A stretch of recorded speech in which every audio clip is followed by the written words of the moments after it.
Yeah, thank you so much. Thanks, Steve, and thanks, Bryony, for organizing this great event and for hosting us so generously. And thanks to you all for being here this morning to listen to us. So this project, Live Class Performance in the Art School, is a joint project that we are developing that is emerging from long-standing existing research that we have both done separately. So Gavin has been researching, in particular, the history of Leeds College of Art in the 1970s, and his book on the impact of Leeds on the post-punk scene, which is called No Machos or Pop Stars, when the Leeds art experiment went punk, is coming out with Duke University Press at the end of the year. And I've been conducting a long-standing research project into the history and emergence of performance art in Wales, in the context of Wales, and I've been looking within this project also at art schools and development in art schools. So this joint project, Live Class Performance and the Art School, is trying to document the history of performance activity and pedagogy in the UK's regional art schools. So this is a little map, so we can have a longer conversation later on if you're interested about which art schools we've chosen and why. So we are trying to cover a 30-year period from the early 1960s to the 1990s, exploring the lasting legacies that this history had for the teaching and the making of live art, and also the institutions that have supported it. So Live Class asks how early forms of experimental performance education may help us also devise alternatives to today's marketized, monetized, metricized, managerial, educational delivery, and reshape also forms of creative education. So this is a project that we are developing together with the Baltic, so it's going to be a research but also exhibition project, and a publication and a series of commissions. When we first began working together, we did a sort of show and tell where we got together and showed each other our archives, our respective archives, and from that emerged the investigation that we want to present today. Yeah, thanks. And we'll test you later on how many of those cities you can name. What became clear to us was that in this period between the early 60s and the early 90s, regional art education had provided, in the UK, had provided a really diverse and generative context for the development of experimental performance and what was later called live art. And so the project really is an exploration of the conditions of that possibility. You know, what were the educational conditions that were at large within that period that allowed those kind of radical educational experiments to happen? And Heike has already mentioned, we're starting in the early 60s and we're closing the project in the early 90s, and there's specific reasons for that. Early 60s because in 1960, one of the key developments which kind of kicks us off, as it were, for our project is the first report of the National Advisory Council on Art Education, which was chaired by the artist William Coldstream, and it's commonly referred to as the Coldstream Report.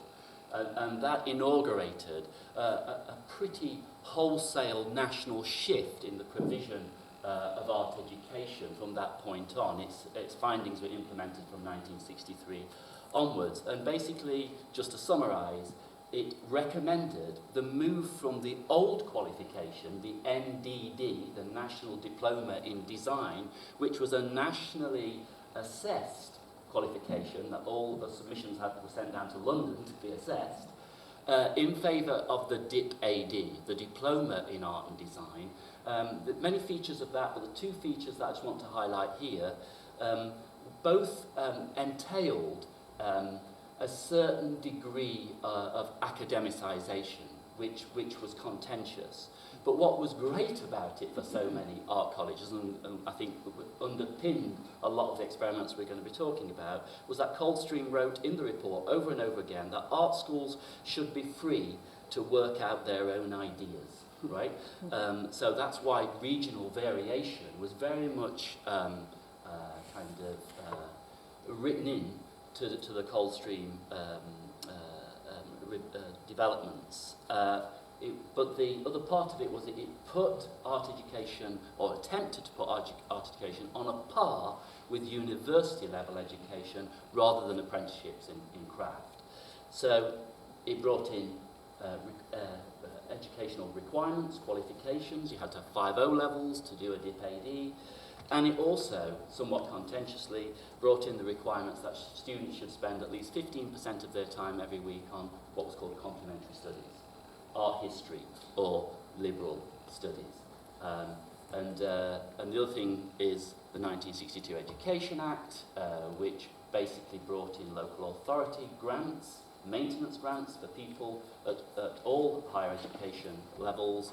And we closed the period in 1992 when a lot of the independent art colleges and polytechnics, as you well know, became formally universities.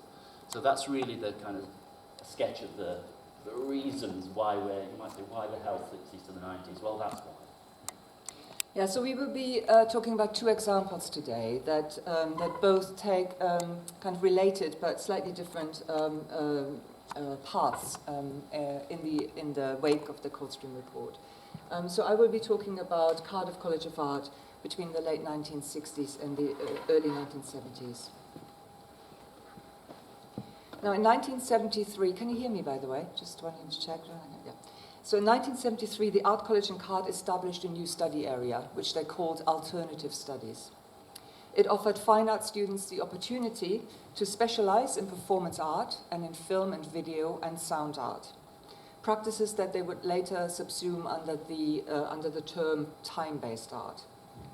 This effectively made Cardiff the first art school in the UK, or one of the first colleges, but I think maybe even the first, where performance became fully integrated into the art school curriculum and could be studied as a degree, as it were. And Cardiff College of Art remained for over 40 years an important site for the development of performance and live art in this country, under lecturers such as Anthony Howell and Andre Stitt, with graduates including the performance artist Clive Robertson and Marty St. James in the 1970s, filmmaker Mike Stubbs, the musician Carl Hyde, Underworld, some of you may know the band, and in the 1990s, artists such as Kira O'Reilly or Robin Deacon, and in the 2000s, Richard De Dominici, Paul Hurley, so key figures in the live art scene in the UK. Now, the institutional embrace of performance at Cardiff had been a gradual development which had begun 4 years earlier, in 1969. That year, 3 lecturers on Cardiff's foundation course, the sculptor and art educationalist John Gingell, the textile artist Diane Sedge, and the printmaker Chris Orr, together initiated what they called, quote, an evening class workshop situation. It was a joint study group of teachers and students that initially met outside of the college in Gingell's home for extracurricular performance workshops.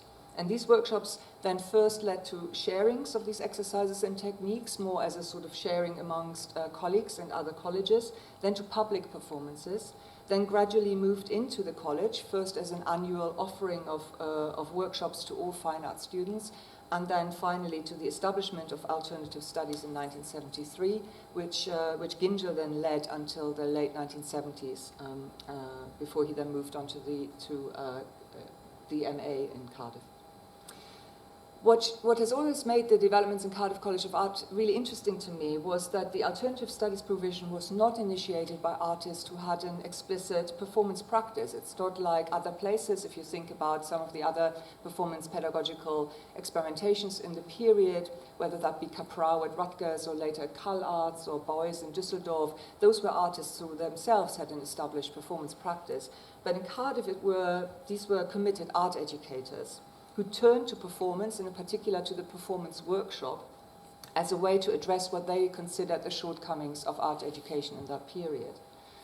So the performance workshop, as a sort of performative learning unit, became a key strategy, not just for the teaching of performance and the pedagogy of performance, but also for the performance of pedagogy, so for the exploration of teaching itself as a kind of performance practice. And I actually think that those teachers were more interested in that aspect. They were more interested in what Filiu would have called the learning and teaching as performing arts, the idea of pedagogy itself as being performative. And the second aspect that I find really interesting about Cardiff is related to the issues that we are discussing in this symposium, which is around infrastructures of support that were emerging in the period around live art. and the relationship between this performance workshop initiative and its extracurricular origins, and then the gradual institutionalization and the relationship between the workshop and the art institution, as it were. And Gingell himself had this really evocative phrase. He called the performance workshop a form of parallel institution. And I found that notion really interesting. He never explicated what he meant by this, but I just want to linger for a moment really by considering what it might mean to approach the performance workshop as a parallel institution.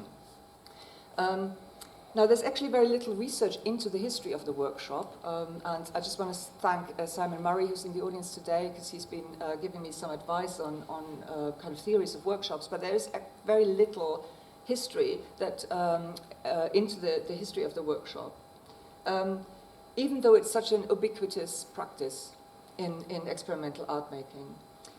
But my suspicion is that by the late 1960s, what had happened is that the workshop had changed, or that workshop had become to mean two things that are actually sort of the very opposite of one another's. So on the one hand, you have the workshop as a place of material making, as a place where labor occurs and where associated training occurs, as an actual place. And on the other hand, you have now the understanding of the workshop as an event, as a temporary unit.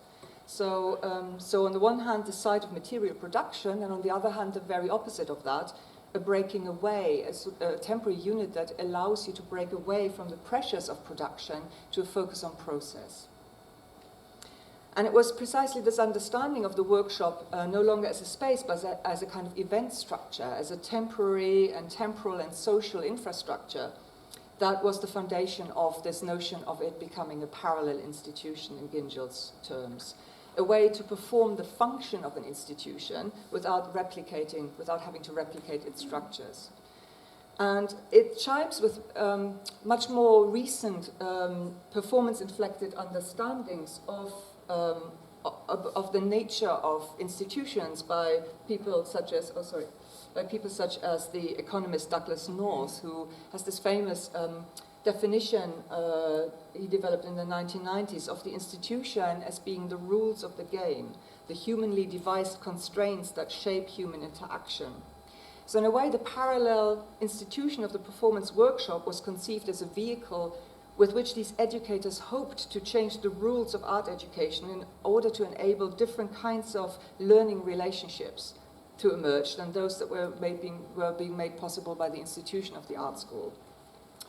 But doing so without having to offer actual alternatives to kind of institutional structures such as assessment processes and so on. So in that sense, it wasn't sort of a radical reinvention of the art school. That's why I think the notion of the parallel institution is quite helpful.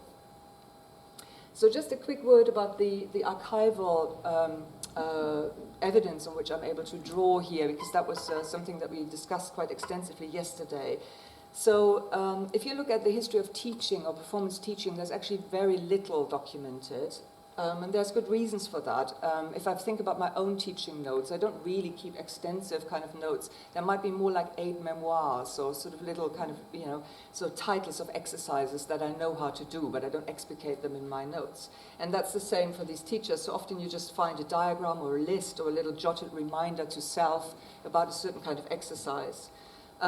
So the actual execution of that exercise remains often very enigmatic. And so these documents are actually more akin to performance scores. They're more like outlines that anticipate something, that are actually records of something. And there's also very little photographic documentation of classes, although I have some and I will share some, and so will Gavin.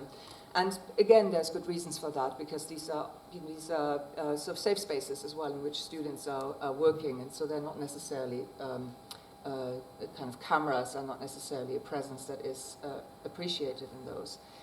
So what I've done is I've looked quite extensively at the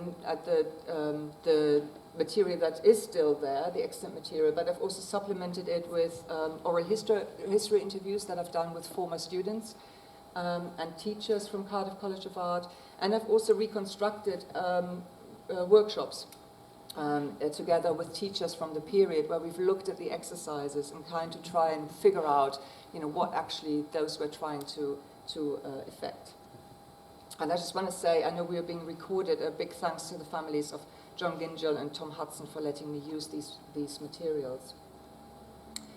So Tom Hudson's archive is kept at the National Arts Education Archive in Bretton Hall, and John Gingell's archive is still in the home of his family. So first a few words about the institution, Cardiff College of Art. So as Gavin has outlined, so during the 1980s, art education in Britain underwent a significant institutional and pedagogical change, and that had a huge impact also on Cardiff College of Art. So in Wales too, the Coldstream report had a significant impact in that all art colleges in Wales, as in the rest of the UK, had to apply individually for the right to award these new degrees in Diploma in Art and Design. And many failed to do so on the first attempt, including Cardiff. So Cardiff responded by making a massive investment in its staff and its resources. It built a new purpose-built premises that were only recently demolished at Howard Gardens. They hired new teachers, and they appointed as the director of studies, effectively the principal, although he was not called principal, the director of studies, Tom Hudson. And Tom Hudson was at the time one of the leading British art educationalists. And they provided him with almost unlimited powers and budget to kind of ensure that Cardiff would receive the diploma, which it did in the following year. Hudson moved down from the art school at Leicester in 1964 to Cardiff, and when he came to Cardiff, he brought with him a very distinct approach to pedagogy of the period, which was commonly known as basic design. It's a pedagogy that he had developed alongside artists such as Victor Passmore, Harry Thubron, Richard Hamilton, in places such as Newcastle and Leeds and Leicester. So basic design moved away from training students in these traditional artistic skills, such as replicating mimetically kind of existing artworks of the past or working from models, which was kind of previously the main educational pedagogy. Instead, in basic design, students would learn from open-ended experimentations with materials. And they also included new materials such as plastic and concrete, for example, alongside kind of clay and stone and kind of more traditional art materials. There are accounts of Cardiff students working for weeks on the same set of tasks, mixing colors, making marks, connecting points and lines in space. It was a very rigorous, repetitive regime of material exploration. And old differentiations between painting and sculpture were deemed to be obsolete, and instead the nomenclature was very much about 2 dimensions and 3 dimensions, work in 2 dimensions and 3 dimensions. There was a kind of conviction at the heart of basic design that all art and design practices were based on shared fundamental elements and processes, and that they could be taught in a systematic manner. And Hamilton even spoke metaphorically of a kind of syntax or grammar of art. And you can probably hear also sort of very strong kind of influences of the Bauhaus on these ideas, particularly of Joseph Itten's 4-course approach. Now, what is interesting is that the workshop, actually, as a concept, is already really key to these developments in basic design pedagogy. Inspired by the Bauhaus idea of the Werkstatt, in Cardiff, students were no longer taught in ateliers or studios, but they were now taught in the wood workshop, the metal workshop, the ceramics workshop, the paint workshop. So the idea of the workshop as a space of material making and production became really closely associated with this new approach to emancipatory learning and teaching. But what was retained in this new approach was very much the master-apprentice kind of dynamic, which is actually not just kind of retained, but reinforced by this whole Werkstatt kind of workshop model, I think. And so the hierarchical relationship between teachers and students was kept very much intact in that period. Now, the video that's run in the background here, has it been going, or have you seen it? Yeah. Is a filmic record of various basic design color experiments which the Cardiff students undertook in 1968. And you can see here how this idea that basic design had, that there would be almost like a sequence that through committed engagement with materiality would take you from a 2-dimensional mark making to a 3-dimensional object or assemblage in space, would push it further into kind of a fourth dimension of action, of kind of what we might recognize as a kind of performative gesture, a body in space. Now you have that, and at the same time, it is reported that Tom Hudson, as the director of studies in Cardiff in the time, is said to have angrily vowed not to let performance infiltrate into the college when students were trying to make performance work, because he was anxious that these emerging performance practices would be disruptive to the college. And I think there's an interesting tension there, because these kinds of performative gestures in the color experiments, they came very much out of, they were like a byproduct of a very committed engagement with materials. In this case, the bodies here are material color, carriers for color. But these exercises do not really call into question the institutional rules of the game, the formalized interactions between teachers and students. And it's those rules that then come under pressure in the parallel institution, in the performance workshop. So these interactions became the target of a new event-based approach to the workshop, which I already mentioned, the evening class workshop situation that was initiated by Gingell, Setch, and Orr in '69. Gingell traced the motivation for the initiative back to the student protest of 1968, which actually in the UK were particularly impactful on art colleges. And Gingell explicitly referenced Theodore Roszak, whose book, The Making of a Counterculture, had only recently been published in '69. And Roszak in the book proposes that the countercultural generation was emerging that was profoundly alienated from the politics and social ideals of its parents. So there was this real generational shift that was occurring in the 1960s. And Gingell observed that there was a similar deep generational divide in the attitudes towards what he considered to be the increasingly technocratic state of art education. And this divide, that was the problem for Gingell, was that the teachers of Gingell's age, and he was only in his mid-20s in that period, who were often only a few years older than their students, where they were teaching, were sort of caught in a dilemma. So he said, quote, "The aware teacher is usually a product of the attitudes of the young, yet finds himself asked and paid to service the system of general inflexibility that employs him." So in other words, young teachers such as Gingell found themselves in solidarity with their protesting students, but separated from them and their actions by their very different positions within the institutions that they occupied. And so this resulted in what Gingell diagnosed as a communication failure between teachers and students. And so he formed this workshop initiative in order to explore, as he says, ideas as an equal status unit. So performance allowed them to explore ideas as an equal status unit where teachers and students could share responsibility for what he called the development of a real state of learning. So in this quest to develop a pedagogical practice that would bring students and teachers together and working collectively and equally responsibly on finding alternatives to institutional learning relationships, then made them turn to performance. And they formed this group, which they also called Myself and Others. Now, the parallel nature of the relationship that this group had to Cardiff College of Art did change over time, but initially the work was very much sort of tolerated but mostly obstructed by the college itself. It had to happen outside college hours, so they were not allowed to do this work inside college hours or on college premises because of the political implications. Gingell said at the time the political implications of this work, mainly about just that it formed very different kind of relationships that was kind of challenging to the institution. But there was more explicit political work that the group undertook. So they staged, for example, active interventions as anti-apartheid rallies or at CND rallies, and they were often very widely covered by the press, much to the anger of Cardiff College of Art to be the title of the college to be evoked in the context of this work. So the group met outside of college times in premises, but still made use of some of the college's facilities because Gingell had access to those as a member of staff.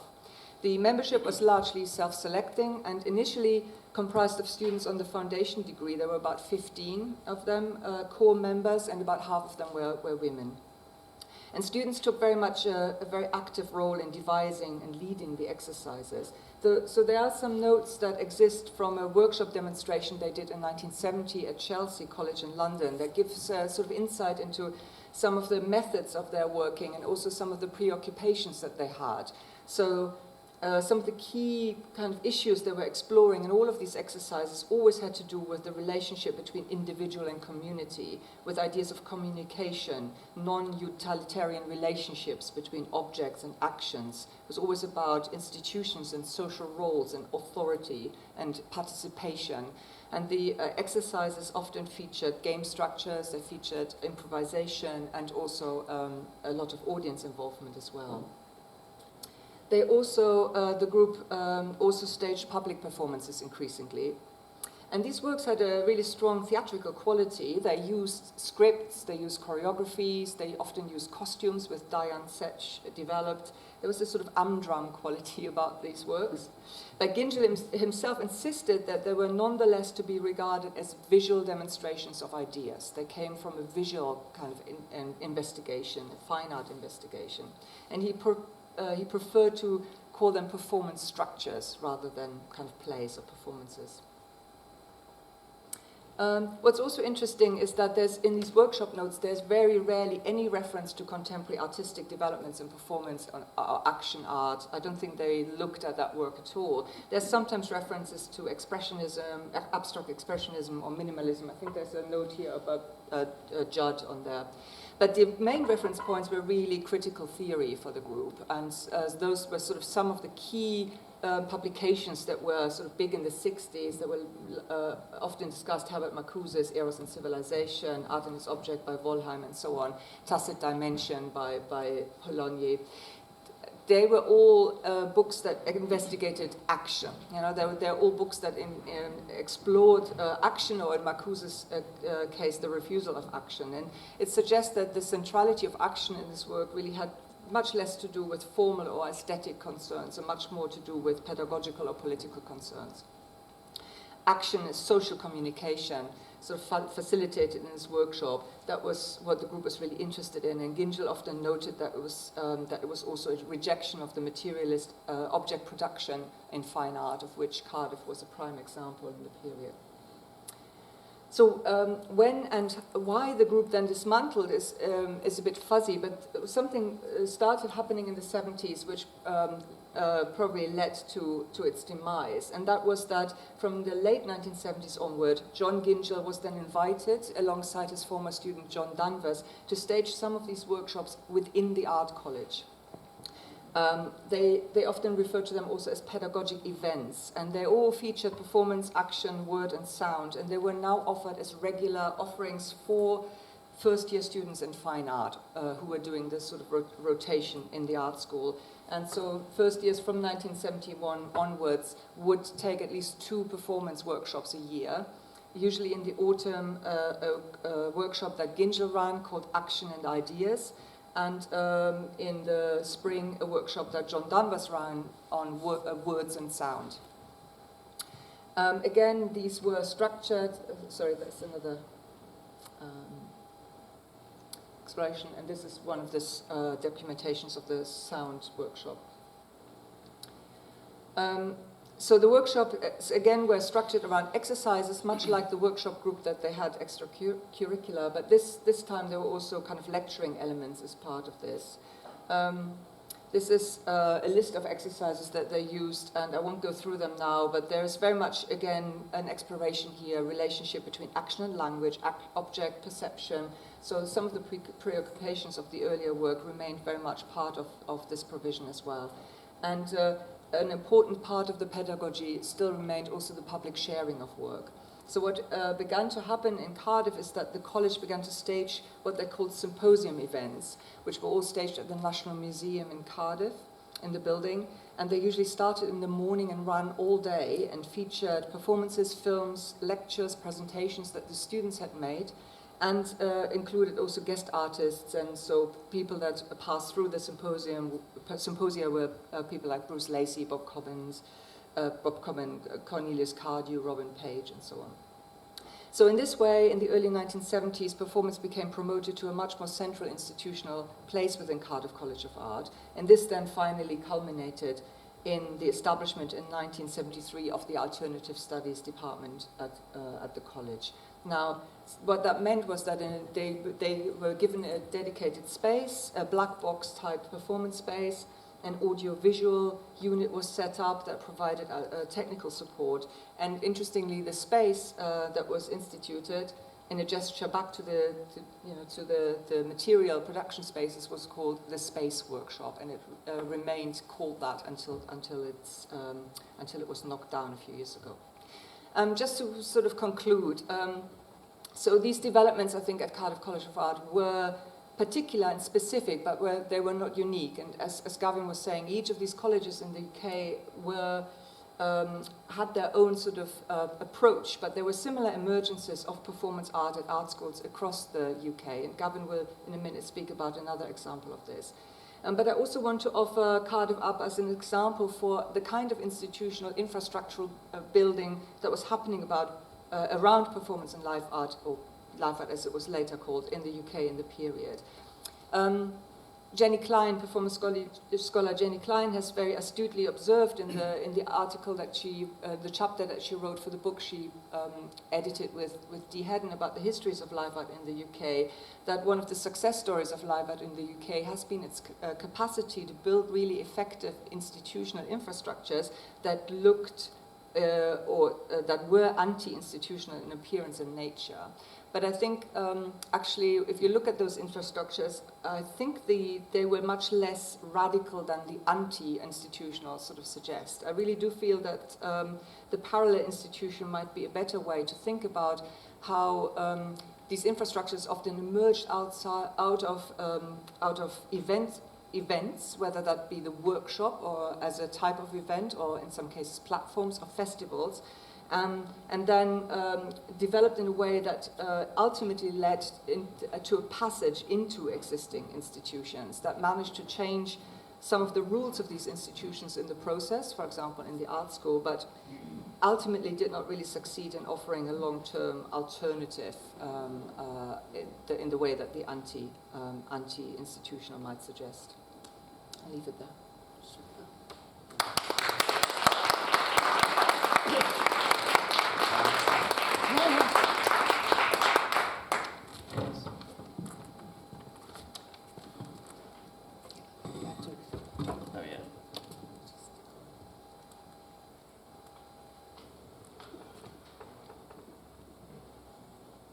You want me to start it for you? That's okay.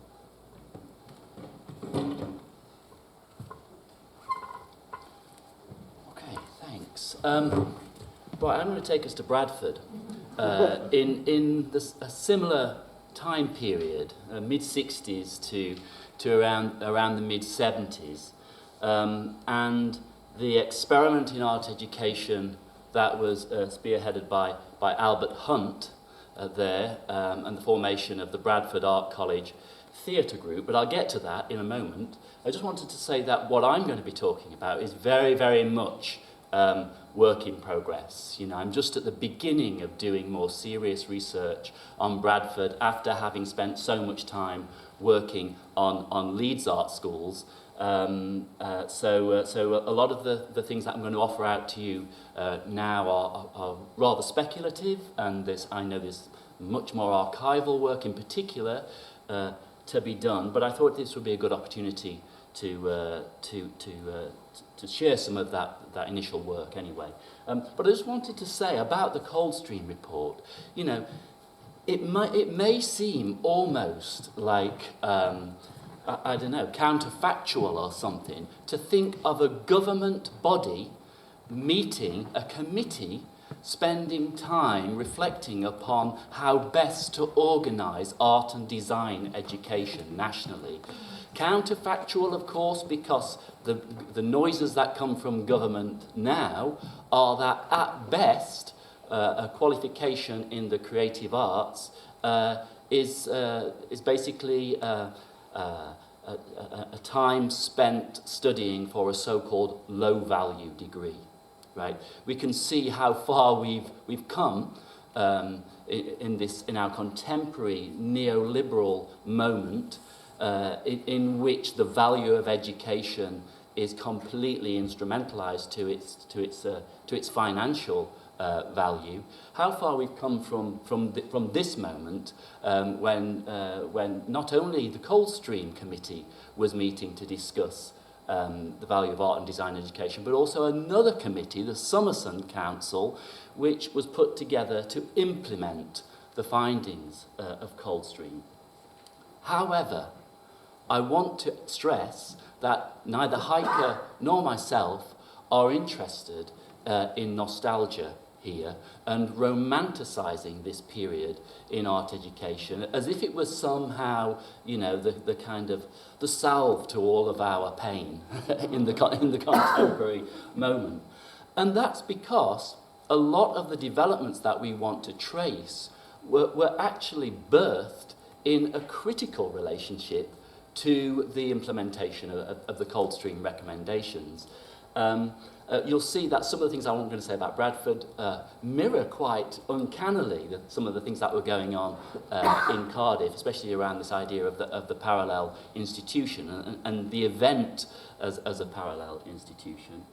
But you know, before all of that stuff, before I get to Bradford, I just wanted to say that, you know, Hornsey College of Art, the student occupation in the summer of 1968 for 6 weeks or thereabouts in that summer.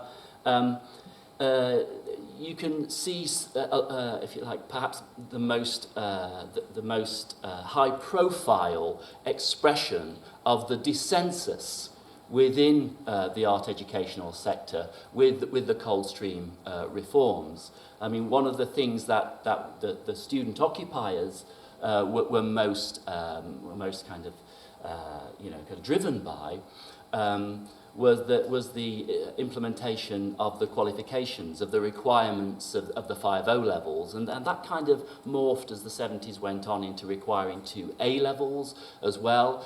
This was assumed to be creating a 2-tier education system. There was the first tier, which you needed the qualifications, the O-levels to get into, and then there was a second tier below that, which was less accredited, as it were, below the DIP-AD, and which those institutions that failed to get DIP-AD accreditation were involved in delivering. So kind of adult education courses, foundation courses, lower levels of award. So there was a real sense in which the implementation of the Coldstream recommendations had produced a 2-tier art educational sector. So Hornsey set its face against that, and this is actually the title page, or the title frame, I should say, from a TV documentary, a Granada TV documentary broadcast in 1969, directed by John Goldschmidt. I just think it's interesting in the context of our project here. The title is Our Live Experiment is Worth More Than 3,000 Textbooks, i.e. our live experiment being the collective action, the active principle of learning that was embodied, as it were, in the student occupation in the summer of 1968. That was a learning experience, because this is the quotation, right? That was a learning experience, or viewed as a learning experience, a collective, self-organised, you might say, to use more recent terminology, pedagogic learning experience led by students, devised by students, which was worth more than 3,000 textbooks. So a kind of challenge to, even a rejection of, more traditional models of academic learning, academic bookish learning. Which also is what happened in Bradford. Albert Hunt, as you can see him there on the left, teaching at Bradford in the early 70s, Albert Hunt was appointed to what was then called the Bradford Regional College of Art, or to be absolutely kind of pedantic about it, the Regional College of Art, Bradford. He was appointed in 1965, born in Burnley in a working class family. He was a scholarship boy who went to Oxford to study English and French. and afterwards became a school teacher, taught in some grammar schools, hated the model of grammar school education, and pretty much found his feet, as it were, in adult education, especially in the ways in which adult education was being transformed in the early 60s under the auspices of the Workers' Education Authority. And I'll say a little bit about how that became really important to what happened at Bradford as we go on. But the Bradford Art College Theatre Group was formed more or less in 1967, 1968, and went on to produce travelling theatrical productions like this, John Ford's Cuban Missiles Crisis, which is sometimes described as a cartoon documentary. The piece explores the Cuban Missiles Crisis, the kind of face-off between Kennedy and Khrushchev, but does it through, if you like, the lens of a John Ford Western, right? So it brings together, if you like, an unlikely genre with an unlikely subject matter in its kind of quasi-Brechtian theatrical defamiliarization of its subject and its treatment of that subject. The Bradford College Art Theatre Group went on to be supported financially by Yorkshire Arts, by the Arts Council, by the Gulbenkian, and toured to London, Dresden, Zagreb, and elsewhere into the 1970s. But what I really want to tell you about this morning is how it began, and how it began in the kind of pedagogic context of the Regional College in Bradford. Now, Hunt was appointed in 1965 to teach complementary studies, so basically to carry out the recommendations of the Coldstream report, because the requirement to get DIP-AD status was that students needed to spend 15% of their time every week doing complementary studies, art history, liberal studies, and any assessments that resulted from that would be worth 20% of their marks. So they, appointed Hunt, the Oxford graduate, to kind of implement this academic element of the programme. He was appointed, I think, in May 1965, and then it was just assumed that they were going to get DIP-AD status, but then by September, as it turned out, they didn't get it. So the reason for his appointment had basically been completely undermined only a few months thereafter. But even without the formal accreditation to offer diplomas, Bradford went ahead to teach complementary studies, nevertheless, because it had got Hunt in place. And Hunt taught film studies, which is what he'd been doing previously in adult education classes. But when he started to do so, he started at Bradford, he also taught film studies to art students in the context of this complementary studies, this weekly programme of lectures and seminars. He said this, and I'm just going to read you this little quotation from his book about this period, called Hopes for Great Happenings, Alternatives in Education and Theatre, a fantastic book published in 1976. He said, on the whole, the students seemed to enjoy the films, but when I tried to involve them in discussion, I met with an almost total blank.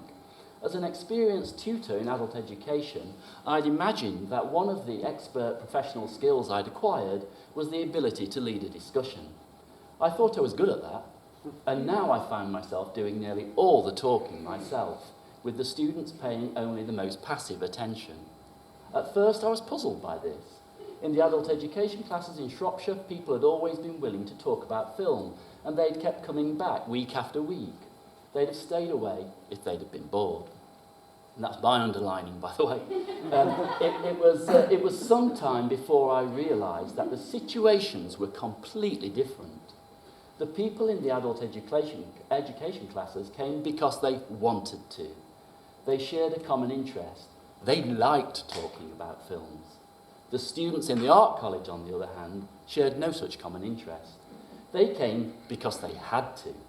It was down on their timetable, and the timetable was arranged that way for administrative, not educational reasons. They came in those particular groups because they happened to be doing textiles or graphics together for the rest of the time, and so it was convenient to group them together for liberal studies. Fascinating bit of testimony from Hunt there, because in an equally fascinating 3-hour interview that's lodged, video interview that's lodged in the British Library, undertaken by Susan Croft for the Unfinished Histories project, Hunt talks about his, kind of, I don't know, road to Damascus moment or something, doing adult education classes, when he realised that the people who came to study with him at those classes were there because they wanted to, because they were interested in what he was offering, and he had to, as it were, keep them interested. That was his job, his task as an educator. And that is what he finds he hasn't got when he rocks up at Bradford. So, what does he do? Well, he tries to create an event-based structure within the Coldstream type structures at Bradford. And so what he does is he sets up complementary studies in a way that isn't not on a weekly timetable. He gets agreement, somewhat kind of amazingly, with the principal to run a series of 2-week projects throughout the academic year, each run by different members of staff, many who were visitors to the college, many who were friends of Hunt, like John Arden and Margaretta Darcy, for example, theatre makers. And students were given then the choice of which project they wanted to do. So you can see, let's go on to the next one actually. There's some more of them. You can see on the right-hand page of this, on page 179, the November 27th to December the 8th project, simply called Theatre Project. That was a project about Vietnam. And it was a theatre project which was kind of loosely improvisational in its approach towards the politics of the Vietnam War. So kind of documentary theatre in a way, but not exactly. And that's out of that is where the Bradford Art College Theatre Group was born, and later was to become somewhat detached from this programme. But this is where it began.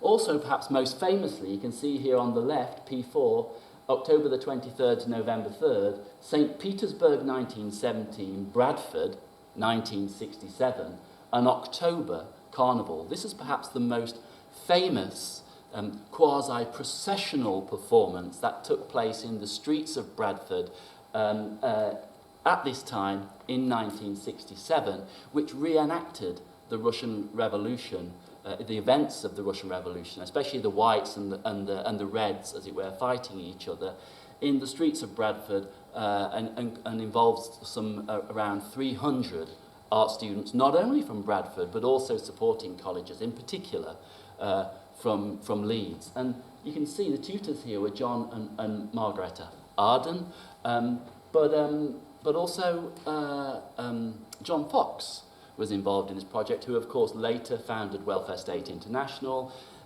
He created some large figures for the procession.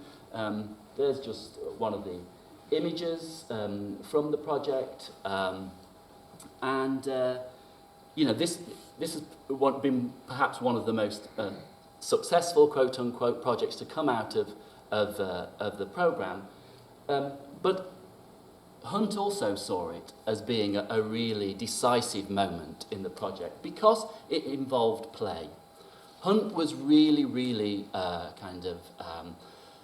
champion of the the, the capacities for learning in forms of pretty unstructured play activity.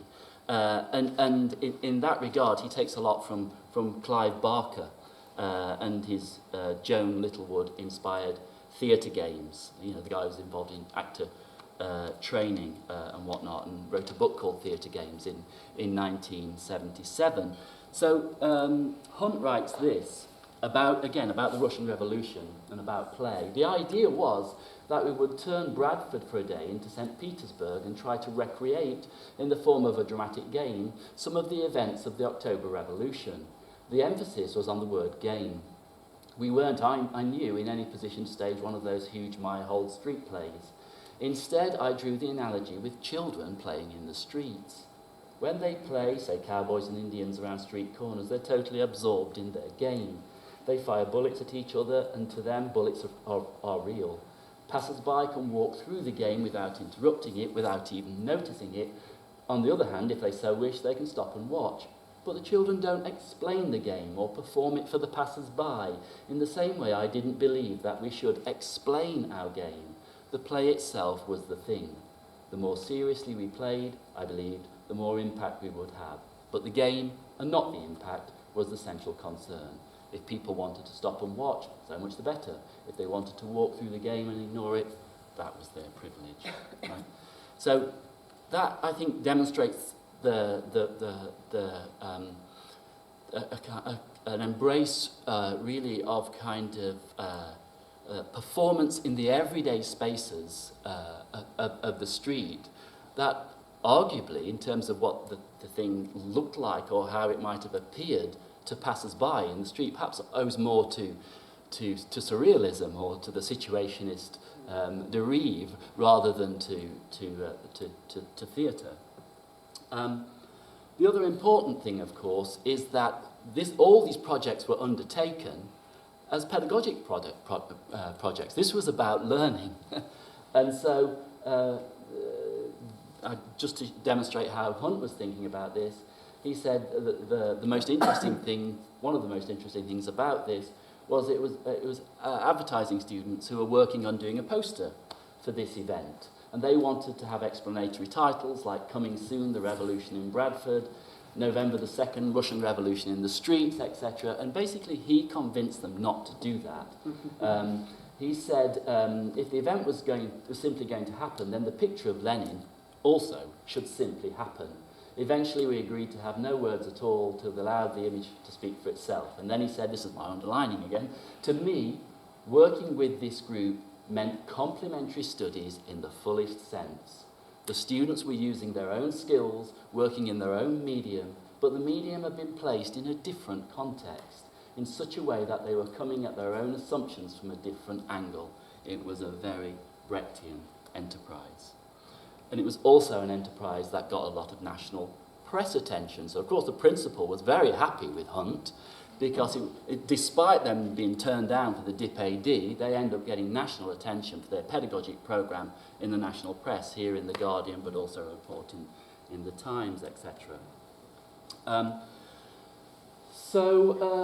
It's important, I think, though, to stress here the or even anti-professional ethic of theatre and performance making that came out of this project. So he says the high quality of the work produced through the complementary studies programme and the theatre group had resulted directly from the creation of a structure in which people could come together freely on topics of common interest.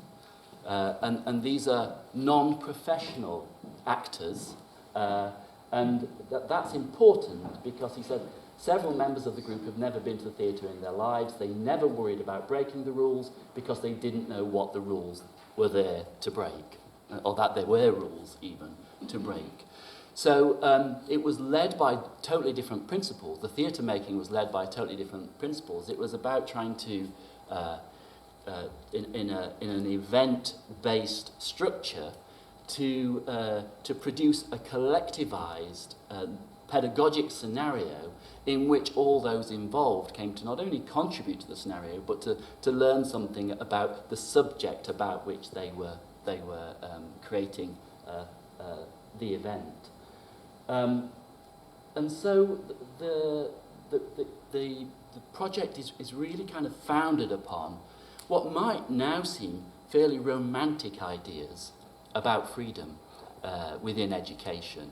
The freedom from professionalised forms of action and the freedom from institutionalised forms of learning, especially as that is expressed through the form of the timetable, for example. So the structure here somewhat floats free of the weekly regularity of the complementary studies as envisaged by Coldstream. So we can talk a little bit more, perhaps, about that, but that was the fundamentally enabling condition, I think, that Hunt was able to set up here with this kind of project-based, 2-week event-based model of complementary studies, as opposed to the more kind of regularised, I guess, weekly model that was being, kind of implemented elsewhere across the country. However, come 1973, things began to run somewhat awry. At this date, the Regional College of Art, there in blue, I've put them on in different colours because they actually was very confusing otherwise.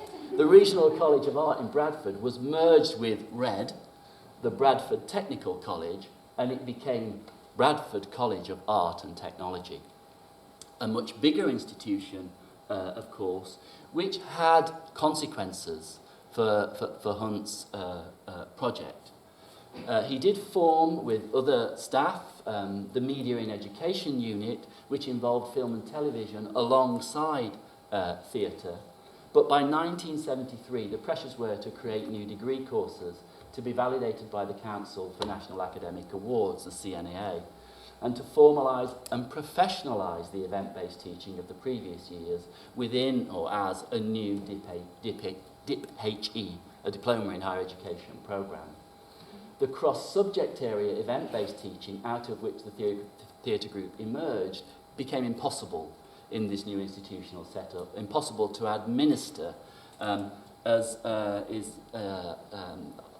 is demonstrated and is recounted in this clip of a 1976 performance by the Bradford Theatre Group, Molière's Industrial Urban Multicultural Society show, which I've dug up from a little-known BBC omnibus documentary from 1976 called Art to a Degree, which was all about the kind of debates that were raging by the mid-70s about the desirability, even the validity of art education, and especially state-funded art education. This was a time really when art education was under attack, and the models of the 1960s were severely kind of being questioned, not only by people outside, I hasten to add, by the usual reactionaries, but people inside art colleges as well. There was a kind of waning, a lack of faith in what art education might be about, and how best to speak that, and how best to represent it. So my presentation has been all about how art education and the conditions of possibility in Bradford was an infrastructure for the possibilities of experimental theatre and performance production. But I want to finish by showing you this clip from this production, which shows us how that model of theatre becomes a critical reflection upon the changing conditions of possibility within the art college sector itself. This is 4 minutes, and then I'm going to finish. But I'll just go straight into it. Here you go. I've got a course on singing. And I've got a course on dancing. Can you hear that? I am in a position to decide whether or not your courses are recognised as practical. And you know what that means, don't you? Without recognition, there can be no student grants. And without student grants, there can be no students. And without students, there can be no courses. Therefore, without recognition, all courses, however practical, are in practice impractical. State your aims, objectives and syllabus. I teach people how to sing. And I teach people to dance. That might be good enough for the universities, but it certainly won't do for the very important validating committee. Why should it be left to the amateurish, pathetic so-called universities? It is they, and not the colleges, who are currently debasing the currency of higher education. Everybody's compartmented off in little sections around the college, so it makes it very, very difficult, whereas in the old art school structure, where there were maybe 4 or 5 fairly small departments, but all fairly well related to each other, you could set up work, you could set up situations in which you could be involved, not only with your own particular development in a course, but with someone else's, and in somebody else's course. Never use one word where 6 will do. Never state simply anything which can be made difficult. Never state clearly anything which can be made obscure. That's what makes an elite an elite. No one outside the circle can understand anything anybody inside the circle is saying. Try again. Course philosophy.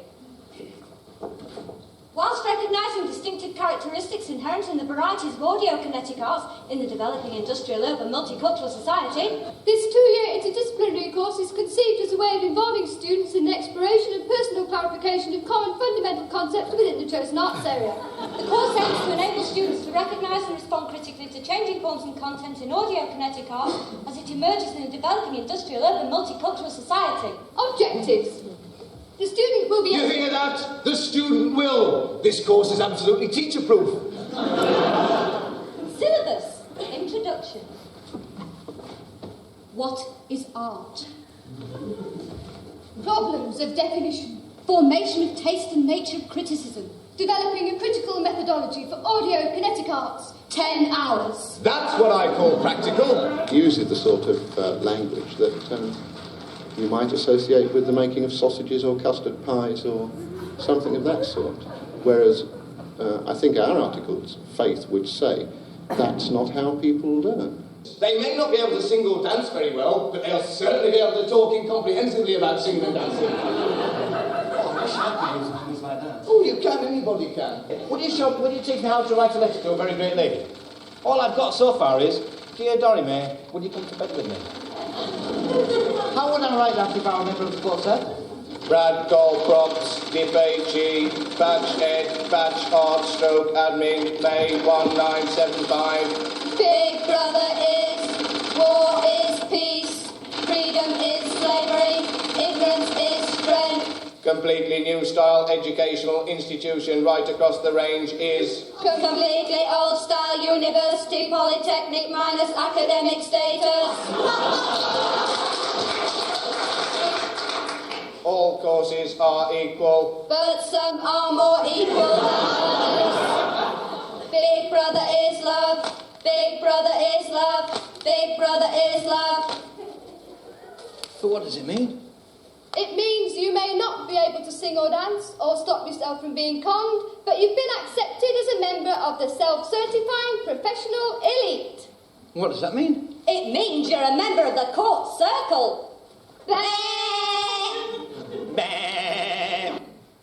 And so, with that, you can see how some of the critical perspectives we might visit upon contemporary forms of neoliberal education, with the emphasis on employability, etc., on professionalisation, that critique is already in place by the mid-1970s in something like the output of the Bradford theatre group here. And I particularly like how they take a Dip AD course document as the performance script here. I thought that was just genius. The final thing to say is, in the exhibition that Heike and I are planning about Bradford and Cardiff and other scenes, there's going to be archival documentation, including video documentation of the kind that you've just seen, but also importantly, we're going to be commissioning contemporary artists to make new work in relationship to these histories. So Mel Brimfield, if we get the funding, of course, will be working on Bradford. Brimfield has already done work on Joan Littlewood's theatre workshop in this project from 2014, the palace that Joan built, and of course Joan Littlewood was really important for Albert Hunt as well, but artists like Mel Brimfield and also Harold Offey and Orit Sherry and Sandra Johnston and others will be making new work to activate these histories in an ongoing way in the space of the exhibition. That's it, thanks.